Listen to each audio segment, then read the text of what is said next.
অনেক অপেক্ষার পর অবশেষে লোকি সিজন 2 এর ফার্স্ট এপিসোড এসে গেছে। তাই আজকে লোকি সিজন 2 এর ফার্স্ট এপিসোডটি এক্সপ্লেন করব।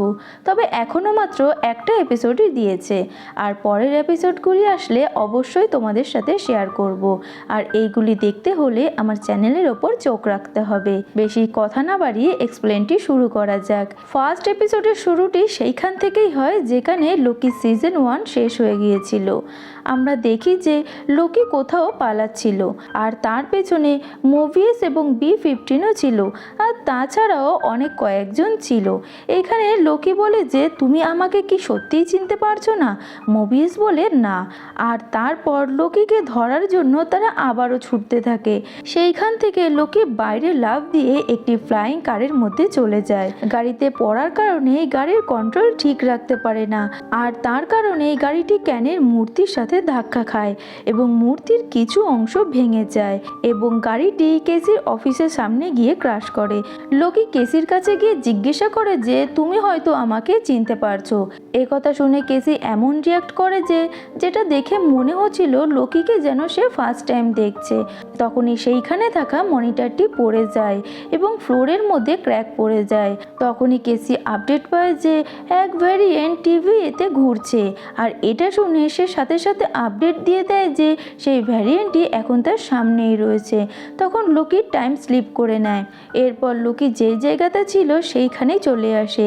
সেইখানে কেসি ছিল। লোকিকে সে এবার চিনতে পারছিল। তখন সে কেসিকে বলে যে কেসি, কিছু হয়তো সমস্যা আছে। তখনই লোকি সেই ক্র্যাকটি দেখতে পায় যেটা কিছু সময় আগে তার সামনে হয়েছিল। তখন সে কেসিকে জিজ্ঞাসা করে যে এই ক্র্যাক কবের থেকে, আর কেসি বলে যে এটা তো শুরুর থেকেই রয়েছে। তখন লোকি বুঝে যায় যে এতক্ষণ সে পাস্টে ছিল, আর এর পরেই সে মুভিয়ার্স এবং B15 কথা জিজ্ঞেস করে।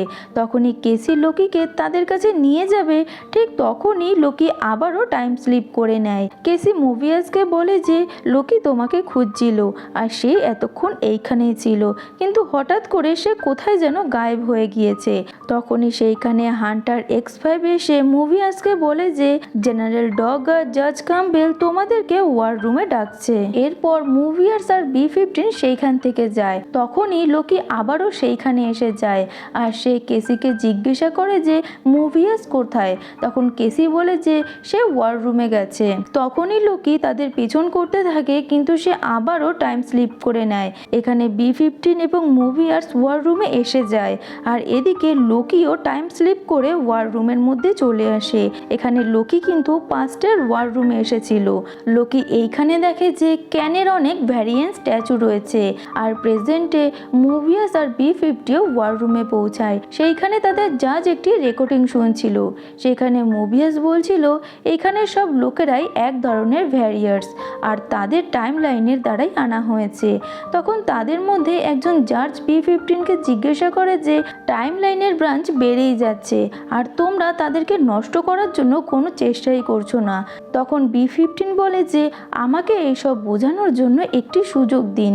তখনই জাজ বলে যে তুমি সুযোগটা আবার নষ্ট করে দিও না। এদিকে পাস্টের লোকি সেইখানে একটি টেপ রেকর্ডার প্লে করে, আর সে জানতে পারে যে রবনা কারোর সাথে মিলে রয়েছে, যে কিনা রবনার সুনাম করছে।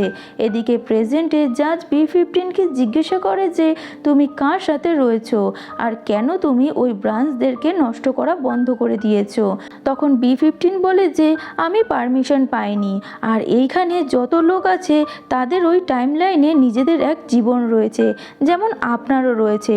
রবনারও এক জীবন ছিল, যেটা আমি বাকি মিনিটসম্যানদেরও দেখিয়েছিলাম।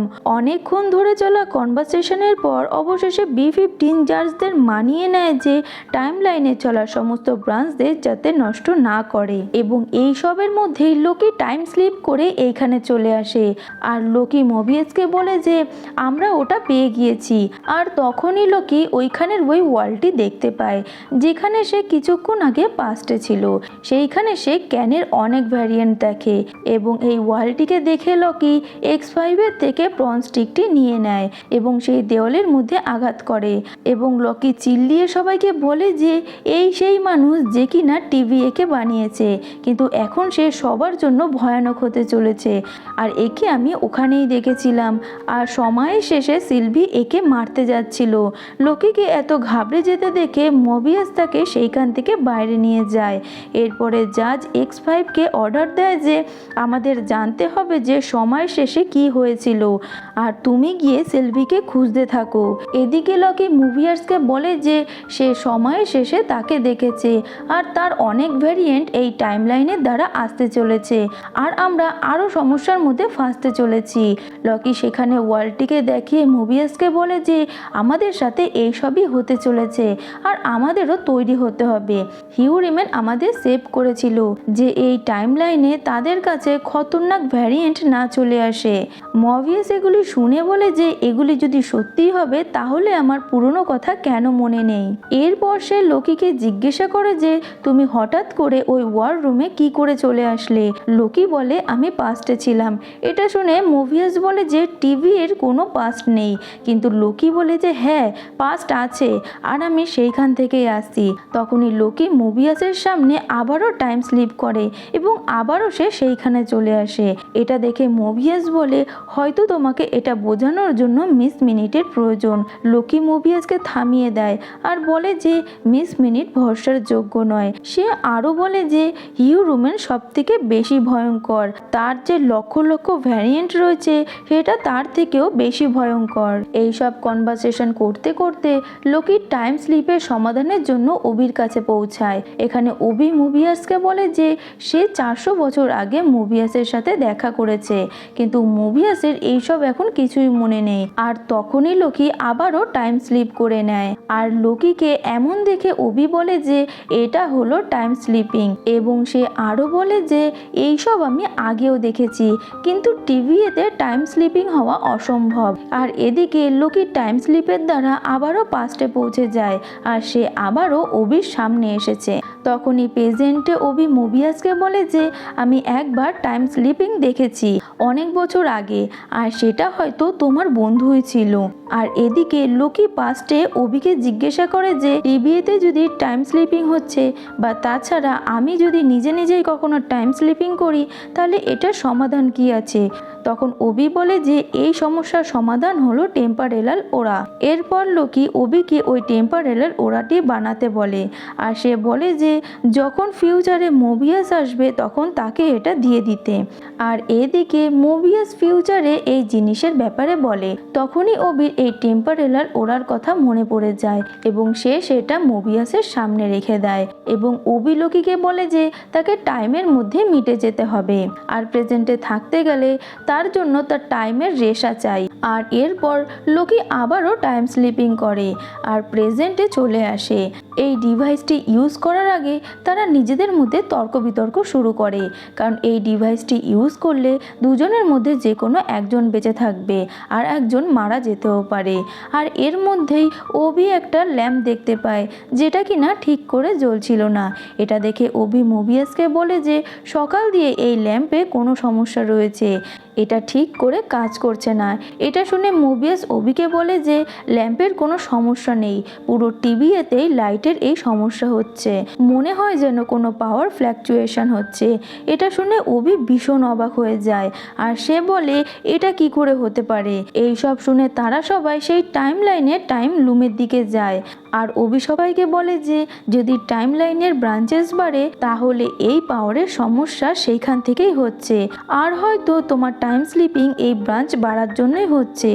যেই টেম্পারাল লুম টাইম লাইনকে ধরে রেখেছে সে হয়তো ওভারলোড হয়ে গেছে, আর যার কারণে প্রবলেম আরও বাড়তে পারে। এরপর ওবি সবাইকে সেই জায়গায় নিয়ে যায় যেখানে টাইম লাইন তৈরি হয় আর এই জিনিসের নাম দেওয়া হয় টাইম লুম। ওবি আরও বলে যে এই টাইম লুম টাইমের আলাদা আলাদা রেশিওকে এক্সট্রা টানছে যাতে টাইম লুমের ব্রাঞ্চদের ভালো করে বাড়ানো যায়, কিন্তু এটা এর জন্য একদম ঠিক না। এরপর লোকি ওবিকে জিজ্ঞাসা করে যে এই টাইম লাইনকে কি করে ঠিক করা যায়। ওবি বলে যে আমাদের এক্সট্রা ব্রাঞ্চেসদের নষ্ট করতে হবে, কিন্তু B15 বলে যে আমরা যদি এক্সট্রা ব্রাঞ্চেসদের নষ্ট করি তাহলে লাখ লাখ মানুষের জীবন নষ্ট হয়ে যাবে। ওবি শুনে বলে যে আমাদের টিবিএকে আগে সুরক্ষিত রাখতে হবে আর মভিয়াসকে এই টাইম লাইনের মধ্যে লোকির ফ্লোকে একটি ডিভাইসে বন্ধ করতে হবে, আর সেটা আবার এই দরজা বন্ধ হওয়ার আগে। আর তারপর ওবি লোকিকে একটি টাইমার দেয় আর তাকে বলে এটা সবুজ হলেই নিজেকে টাইম লাইনের দ্বারা নষ্ট করে দিতে হবে, আর তুমি যদি দেরি করে দাও তাহলে তুমি টাইম লাইনের মধ্যেই হারিয়ে যাবে। আর এই সবের জন্য তোমার কাছে কেবল 1 ঘন্টা রয়েছে। আর এর মধ্যে টাইম লাইনের একটি ফ্লো টিভি এর একটি কাচের মধ্যে এসে ধাক্কা লাগে। এটা দেখে ওবি বলে যে ভুলে যাও 1 ঘন্টা, এখন তোমার কাছে শুধুমাত্র 5 মিনিট আছে। এরপর সবাই তাদের নিজেদের কাজ শুরু করে দেয়। লোকি যখনই মোভিয়াসের কাছে কথা বলতে শুরু করে তখনই সে আবারও টাইম স্লিপিং করে নেয় আর পৌঁছে যায় এই জায়গারই পাস্টে। আর এইখানে লোকি যখনই একটি মনিটরের মধ্যে স্কিল লেখা দেখে তখনই সে বুঝতে পারে যে সে পাস্ট নয়, সে এখন ভবিষ্যতে রয়েছে, কারণ ওই মনিটরের মধ্যে যে স্কিল লেখাটি ছিল সেটি কিছুক্ষণ আগে মোভিয়াসই লিখেছিল। এখানে লকি যখন বুঝতে পারে যে সে ভবিষ্যতে আছে তখন টাইম স্টিকের জন্য তার পেছনে যায়, কারণ তার নিজের সাহায্যের দ্বারাই নিজেকে নষ্ট করতে হবে। আর এদিকে ওবি মোভিয়াসকে তৈরি করছিল, তখনই মোভিয়াস দেখে যে তার হেলমেটের মধ্যে ক্র্যাক রয়েছে এবং ওবি ওটা একটি টেপের দ্বারা কভার করে দেয়। দরজা খোলার পর মোভিয়াস ধীরে ধীরে টাইম লাইনের দিকে যায়। এই ডিভাইসটি অটোমেটিক লোকির সমস্ত ধারাকে টানছিল, আর এদিকে লোকি ফিউচারে টাইম স্কিলকে খুঁজতে থাকে। আর এদিকে মভিয়াস ওই ডিভাইসটিকে প্লাগিং করে দেয় যাতে লোকির সব টাইম স্কেলকে একসাথে করা যায়। এদিকে লোকি দেখে যে টাইম লুপের অবস্থা খুবই খারাপ এবং টিভি ধীরে ধীরে ডিস্ট্রয় হতে চলেছে। এদিকে মভিয়াস ডিভাইসের দ্বারা মেশিনটিকে অন করে দেয়। টাইম লাইনে লোকির সমস্ত ফ্লোকে টানছিল। এদিকে লোকির হাতে যেই টাইমার ছিল সেটা এখন গ্রিন হয়ে গেছে, কিন্তু লোকির কাছে কোনো টাইম স্কেল ছিল না, যার কারণে সে নিজেকে নিজে কিভাবে শেষ করবে সেটা বুঝতে পারছিল না। আর এদিকে ওবি মভিয়াসকে বলে 30 সেকেন্ডের মধ্যে লোকি যদি এইখানে না আসে তাহলে আমাদের ডোর বন্ধ করে দিতে হবে আর তুমি ওইখানেই মারা যাবে। আর এদিকে লোকি লিফটের দিকে যেতে থাকে আর ওইখানে একটি ফোন রিং হতে থাকে।